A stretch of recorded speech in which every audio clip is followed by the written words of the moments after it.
अस्सलाम वालेकुम जी। राणा साहब को ਅਸੀਂ ਪਹੁੰਚ ਰਹੇ ਹਾਂ ਯੋਗਾ 'ਚ ਬੈਠੇ ਨੇ।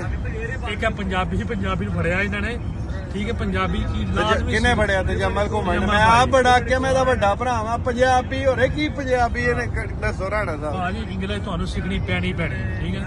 ਇੰਗਲਿਸ਼ ਸਿੱਖੋ, ਇੱਕ ਦੋ ਲੈਂਗੁਏਜ ਸਿੱਖ ਲੋਗੇ। ਇਨਸਾਨ ਵਾਸਤੇ ਇਲਮ ਹਾਸਲ ਕਰਨਾ ਕਿਹੜਾ ਮੁਸ਼ਕਲ ਹੈ। ਲੇਕਿਨ ਤਜਮਲ ਭਾਜੀ ਕਹਿਣਾ ਉਹਦਾ ਹੈ, ਕਹਿਣ ਦਾ ਮਕਸਦ ਹੈ ਕਿ ਭਾਜੀ ਅਸੀਂ ਗੁਲਾਮ ਕੌਮ ਬਣ ਜਾਗੇ ਅਗਰ ਅਸੀਂ ਇੰਗਲਿਸ਼ ਬੋਲਾਂਗੇ, ਠੀਕ ਹੈ। ਇਹਦੇ ਬਾਰੇ ਤੁਸੀਂ ਕੀ ਕਹਿਣਾ ਚਾਹੋਗੇ? ਉਹਦੇ ਦੇਣ ਦੇ ਵਿੱਚ ਆ ਗਿਆ ਕਿ ਪੰਜਾਬੀ ਜਿਹੜੀ ਨਾ ਉਹ एक हदीस अथेंटिक तो नहीं आला वाक़ मैंने नहीं पता कि नबी वसल्लम फरमाया अगर तुम इल्म हासिल करना चाहो तो तुम चाइना जाओ, ठीक है। तो वो ना चाइना क्यों आगे चाइना पंजाबी बोलते हैं, ठीक है। ਸਾਦਾ ਬੰਦੇ ਹੋ। ਅੱਛਾ ਕੀ ਕਹਿਣਾ ਚਾਹੇਗਾ ਰਾਣਾ ਸਾਹਿਬ ਦੀ ਗੱਲ ਹੈ ਕਿ ਅਰਬ ਦਾ ਨਾ ਇੱਕ ਮਕੌਲਾ ਮਸ਼ਹੂਰ ਹੋ ਰਿਹਾ, ਬੜੀ ਆਮ ਤੌਰ ਤੇ ਮਸ਼ਹੂਰ ਗੱਲ ਹੈ, ਇਹ ਹਦੀਸ ਹੈ। ਇਹ ਅਰਬ ਦੀ ਇੱਕ ਕਹਾਣ ਹੈ, ਅਰਬਾਂ ਦੀ, ਕਿਉਂਕਿ ਚੀਨ ਉੱਥੋਂ ਦੂਰ ਸੀ।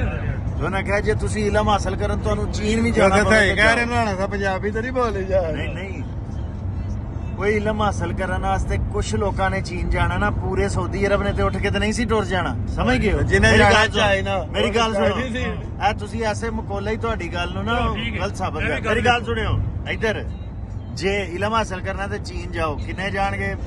2000 ਬੰਦਾ ਟੁਰ ਗਿਆ ਚੀਨ, ਉਹਨੇ ਚੀਨੀ ਜ਼ਬਾਨ ਸਿੱਖ ਲਈ। ਤੇ ਜੇ ਚੀਨੀ ਜ਼ਬਾਨ ਅਰਬ ਦੇ ਉੱਤੇ ਲਾਜ਼ਮੀ ਕਰ ਦਿੱਤੀ ਜਾਏ ਤੇ ਅਰਬ ਦਾ ਬੇੜਾ ਪੱਠਾ ਪੈ ਜਾਣਾ ਉਹਨਾਂ ਦਾ, ਕਿਉਂਕਿ ਉਹਨਾਂ ਚਾ ਕਰਦੇ ਰਹਿਣਾ, ਹੋਰ ਉਹਨਾਂ ਨੂੰ ਕੁਝ ਨਹੀਂ ਸਮਝ ਆਉਣੀ।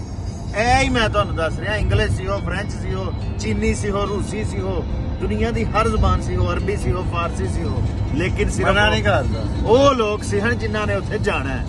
ਔਰ ਪਾਕਿਸਤਾਨ ਇੰਟਰਨੈਸ਼ਨਲ ਪੇ ਜਿੰਨੀ ਦੇਰ ਤੱਕ ਤੁਸੀਂ ਪਾਕਿਸਤਾਨ ਤੋਂ ਬਾਹਰ ਨਹੀਂ ਆਏ, ਕਦੀ ਕਿਸੇ ਗੋਰੇ ਨਾਲ ਗੱਲ ਕੀਤੀ ਹੈ ਜੀ? ਇੰਟਰਨੈਸ਼ਨਲ ਸਤ੍ਹਾ ਤੇ ਤੁਸੀਂ ਕਿੱਥੇ ਗੱਲ ਕਰਨ ਦੇ?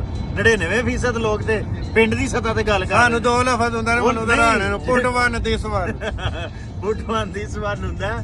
ਤੇ ਮੂਨ ਜੱਟ ਨੂੰ 35 ਸਾਲ ਚ ਇੰਨੀ ਇੰਗਲਿਸ਼ ਆਈ ਸੀ ਕਿ ਇੱਥੇ ਆ ਗਿਆ ਤਾਂ ਹੀ ਆਈ ਐਮ ਕਾਰ ਵਰਕ, ਉਹ ਆਂਦੇ ਹਨ ਪਾਰਡਨ ਵਟ, ਫਿਰ ਆਂਦਾ ਹੀ ਆਈ ਜਾਬ। ਇਹ ਵੀ ਰਾਣਾ ਸਾਹਿਬ ਮੈਨੂੰ ਇੰਗਲਿਸ਼ ਨਹੀਂ ਆਈ, ਮੈਂ ਉੱਥੇ ਟੱਪ ਗਿਆ। ਗੋਰਿਆਂ ਨੇ ਮੇਰੇ ਟਰਾਂਸਲੇਟਰ ਰੱਖ ਲਏ ਨੇ 5-7 ਕਿ ਵਾਟ ਇਜ਼ ਦਿਸ। ਉਹ ਛੱਡ ਰਾਣਾ ਸਾਹਿਬ, ਗੱਲ ਇਹ ਵੀ ਤੁਸੀਂ ਕੀ ਕਹਿਣਾ ਚਾਹੋਗੇ? 99% ਲੋਕਾਂ ਨੂੰ ਆਪਣੀ ਜ਼ੁਬਾਨ 'ਚ ਪੜਾਉਣਾ ਚਾਹੀਦਾ। 1% ਜਿਨ੍ਹਾਂ ਨੇ ਅਗਾ ਪਿਛਾ ਗੱਲ ਕਰਨੀ ਉਹਨਾਂ ਨੂੰ ਪੜਾ ਲਓ।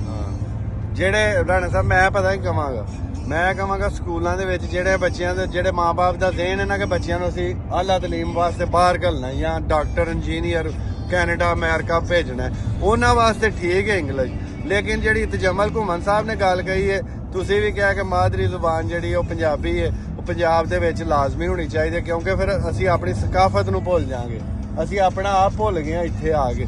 ਰਾਣਾ ਸਾਹਿਬ ਇਹ ਸਿਰਫ ਮੈਂ ਤੁਹਾਡੇ ਕੋਲ ਪੁੱਛਣਾ ਚਾਹਾਂਗਾ ਕਿ ਤੁਹਾਡੀ ਕੀ ਰਾਏ ਵੇ ਇਹਦੇ ਬਾਰੇ 'ਚ ਕਿ ਪੰਜਾਬੀ ਤੇ ਉਰਦੂ ਜਿਹੜੀ ਹੈ ਉਹ, ਕਿਉਂਕਿ ਪੜ੍ਹੇ ਲਿਖੇ ਨਹੀਂ ਨਾ ਲੋਕ, ਅਸੀਂ ਸਾਡੇ ਬਜ਼ੁਰਗ ਜਿਹੜੇ ਨੇ ਉਹਨਾਂ ਨੂੰ ਕੁਝ ਇੰਗਲਿਸ਼ ਹੁੰਦੀ ਨਹੀਂ।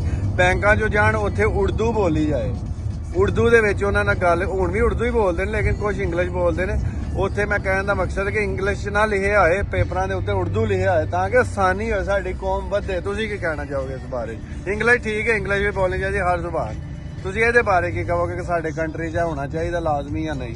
ਹੋਣਾ ਚਾਹੀਦਾ ਵੇ, ਪਰ ਅਸੀਂ ਨਹੀਂ ਬਹੁਤ ਅੱਗੇ ਨਾ ਅੱਗੇ, ਠੀਕ ਹੈ ਨਾ। ਸਾਨੂੰ ਪਿੱਛੇ ਜਾਣਾ ਬਹੁਤ ਮੁਸ਼ਕਲ ਹੈ। ਪਿੱਛੇ ਜਾਣਾ ਭਾਈ ਇੱਕ ਬੰਦੇ ਨਾਲ ਨਹੀਂ ਚੇਂਜ ਹੋਣਾ, ਇੱਕ ਬੰਦੇ ਨਾਲ ਨਹੀਂ ਚੇਂਜ ਹੋਣਾ। ਸਾਨੂੰ ਇੱਕ ਚੇਨ ਬਣਾਉਣੀ ਪੈਣੀ ਹੈ ਤੇ ਅਸੀਂ ਉਹ ਚੇਨ ਵਾਸਤੇ ਮੈਂ ਚੇਨ ਬਣਾ ਰਿਹਾ ਵਾਂ ਰਾਣਾ ਸਾਹਿਬ, ਟੈਨਸ਼ਨ ਨਾ ਲਓ, ਮੈਂ ਇਕੱਲਾ ਹੀ ਬੰਦਾ ਵਾਂ। इंशाल्लाह अफराद के हाथों में, इधर इधर अफराद के हाथों में है अक़वाम की तकदीर। हर